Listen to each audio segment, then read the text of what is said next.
5 homegrown boys who got their start playing small gigs in one-room schoolhouses close to their neighboring villages learn what life is like for a rock superstar as they go through their trials and tribulations on the road. Late nights, immature behaviors, and egos came between them and caused the hiatus of one of the greatest bands ever to grace the local scene.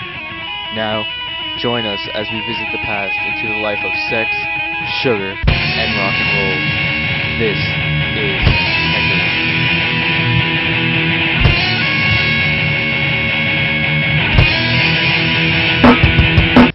In the summer of 2000, two friends on the road to nowhere decided to let their love of music bring them together. Guitarist Justin LeBlanc and bassist Mike Doucette started playing together, giving the cornerstone for one of the greatest rock groups of all time. You know, I always wanted to be in a band, and Mike's like, hey, one day I'll get a bass and we'll make a band. And then one day Mike got a bass, and we made a band. Okay, I was over at Justin's house, and he had a guitar, and we were like fooling around on it, you know, messing around, playing stuff. And said, yeah, I always wanted to be in a band, right? And I was like, well, I was thinking about getting a bass, so maybe we could make a band, right? Later that week, drummer Josh Pache was added to the band in desperate hope for some percussion backup.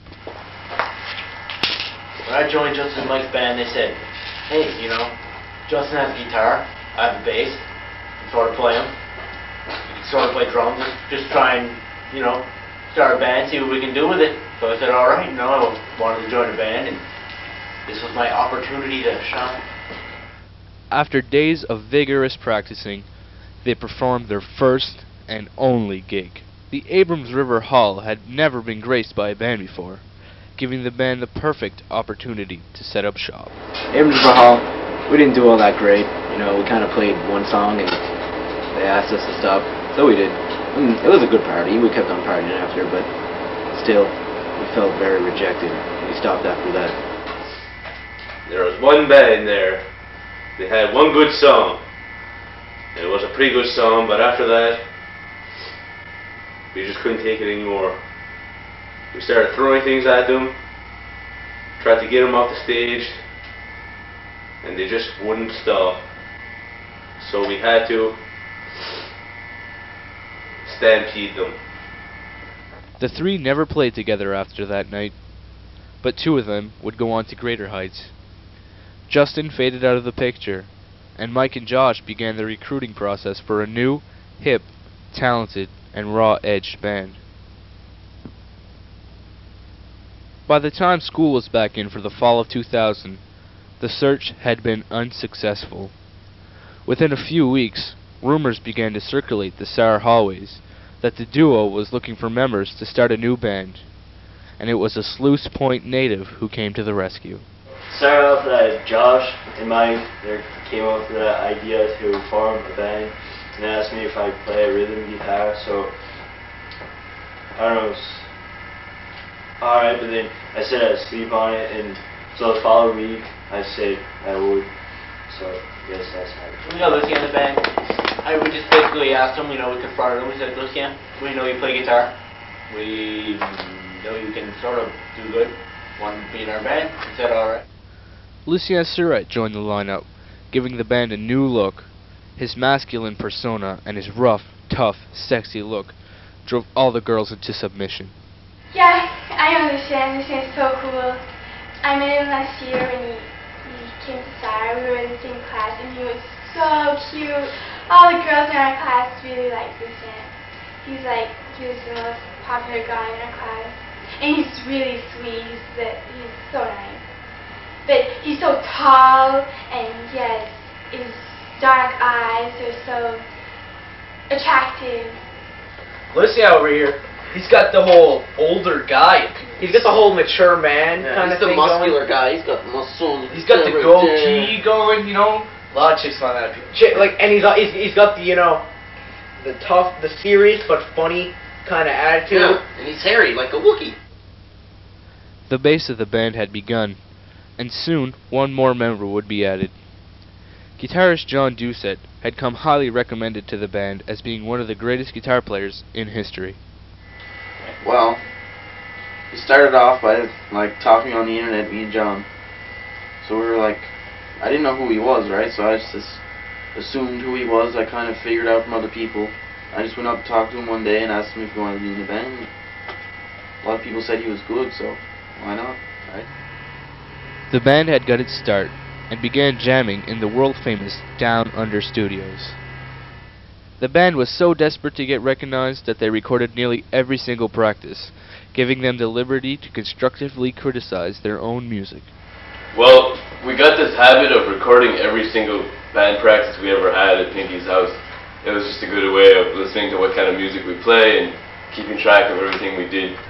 It's a good way of showing our progress.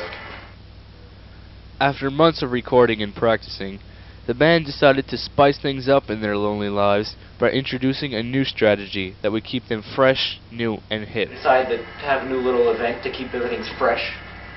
We decided every 6 months or so, we vote out a band member.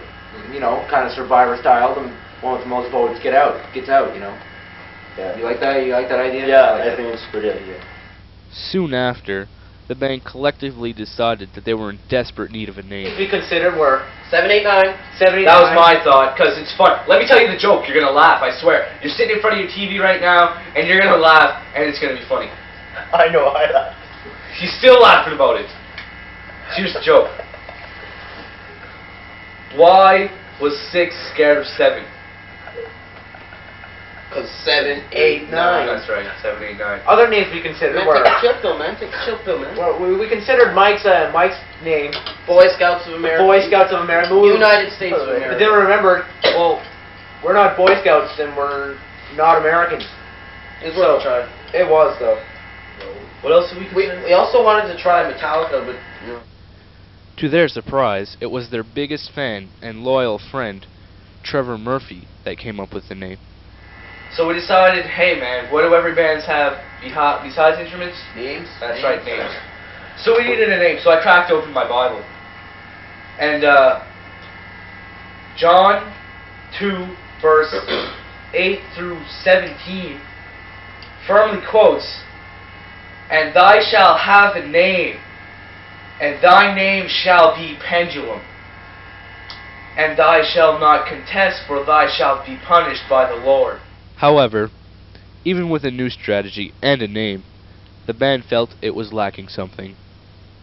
The pressure by other local bands such as Demons and Plusmore was being felt continuously at school, and with the annual Battle of the Bands approaching, Pendulum decided they needed one more tiny detail to make their band complete. A singer. A singer. A singer. A singer. This final step came easily to them, as the only offer brought to the table was none other than Trevor Murphy. Already the lyricist for the band at the time, Trevor stepped up to the plate and decided to give singing a shot. One day I went up in the hall at school, and Mike and Pinky, they were all sitting around just like we usually do, you know. And I was talking about the band, and I said, you know what, you guys are talented, and you gotta get off the ground, you know. You can't just stay at the underground level. You gotta get up there. And you know, they said, well, we don't have a singer.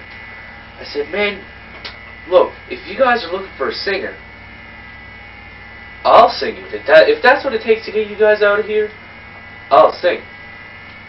And it all went from there, I guess. They said, yeah, sure, okay. I mean, you know, that's how it goes in the business. The public anticipation was getting heavy. The relatively unknown band had already got the attention of music lovers by creating their own website. www.oneavenue.com/pendulum had become an instant hit with the region. Locals who weren't even music fans visited the site, and within a 2-month period, the site had received close to 1,000 hits. A major feat for any small website. So we decided we need a webpage. We gotta promote our band. I mean, we just started, right? So we were too poor to afford a like .com or .ca. I mean, we weren't even an organization, so we couldn't get .org. We had to settle for a slash.